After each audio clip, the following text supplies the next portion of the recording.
आज हम बात करेंगे कि हरतालिका तीज कब है, क्या है शुभ मुहूर्त पूजा का, साथ ही साथ हरतालिका तीज व्रत कथा। क्योंकि जब भी कोई उपवास किया जाता है या कोई पूजा किया जाता है तो उस दिन कथा पढ़ने या सुनने से विशेष फल मिलता है। जब आप कोई भी उपवास करते हैं या कोई पूजा करते हैं तो उस दिन कथा विशेष रूप से पढ़ना या सुनना चाहिए, तब आपको जो फल है ना 2 गुना मिलता है। तो सबसे पहले बात करते हैं कि इस साल हरतालिका तीज कब मनाई जा रही है। तो जी पंचांग के अनुसार 17 सितंबर को 11:08 से तृतीया तिथि शुरू होगी, जो अगले दिन यानी 18 सितंबर को दोपहर 12:39 तक होगा। ऐसे में उदया तिथि के अनुसार से यह व्रत जो है 18 सितंबर को रखा जाएगा।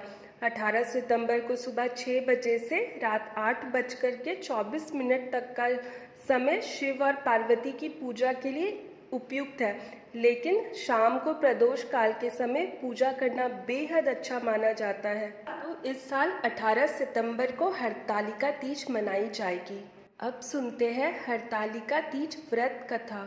हरतालिका तीज का व्रत पूर्ण रूप से माता पार्वती और भगवान शिव से जुड़ा है। कैसे माता पार्वती ने तपस्या करके भगवान शिव को अपने पति के रूप में मांग लिया, इस व्रत से जुड़ी कथा में भी इसी का जिक्र है। भाद्रपद मास के शुक्ल पक्ष की हस्त नक्षत्र संयुक्त तृतीया के दिन इस व्रत को किया जाता है।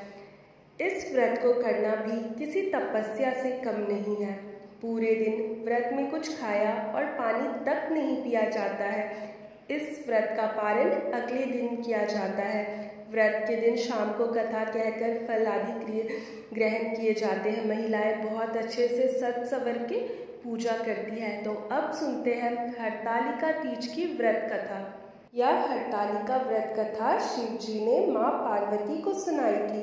शिव भगवान ने इस कथा में माँ पार्वती को उनका पिछला जन्म याद दिलाया था।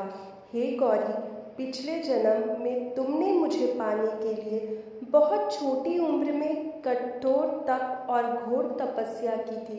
तुमने ना तो कुछ खाया और ना ही पिया, बस हवा और सूखे पत्ते चबाए। जला देने वाली गर्मी हो या कपा देने वाली ठंड, तुम नहीं हटी, डटी रही।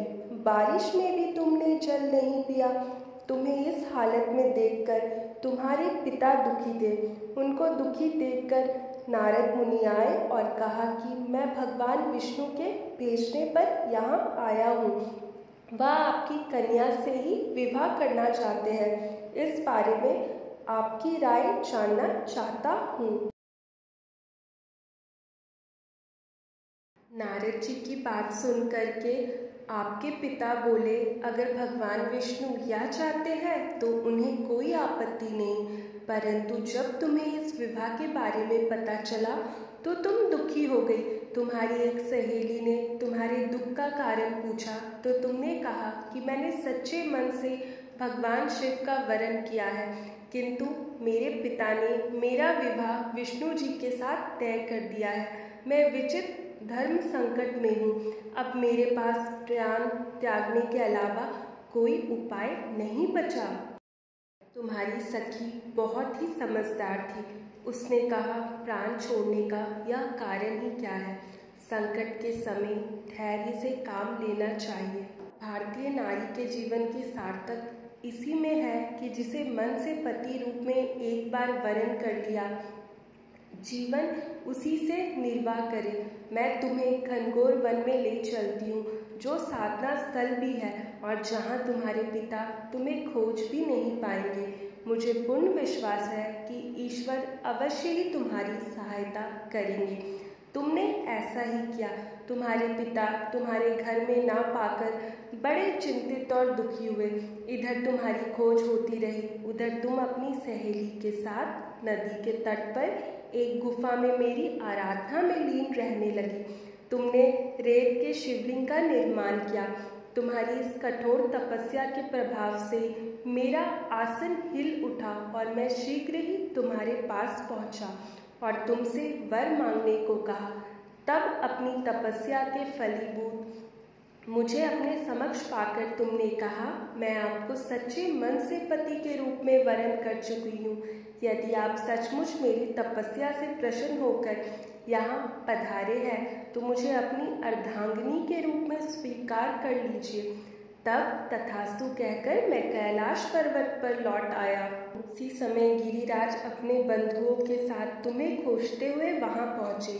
तुमने सारा बात बताया और कहा कि मैं घर तभी जाऊंगी अगर आप महादेव से मेरा विवाह करेंगे। तुम्हारे पिता मान गए और उन्होंने हमारा विवाह करवाया। इस व्रत का महत्व यह है कि मैं इस व्रत को पूर्ण निष्ठा से करने वाली प्रत्येक स्त्री को मनवांछित फल देता हूँ। इसे पूरे प्रकरण में तुम्हारी सखी ने तुम्हारा हरण किया था, इसीलिए इस व्रत का नाम हरतालिका व्रत हो गया। और ऐसा कहा जाता है कि सौभाग्यवती स्त्रियां अपने सुहाग को अखंड बनाए रखने और अविवाहित युवतियां मन मुताबिक वर पाने के लिए हरतालिका तीज का व्रत करती है।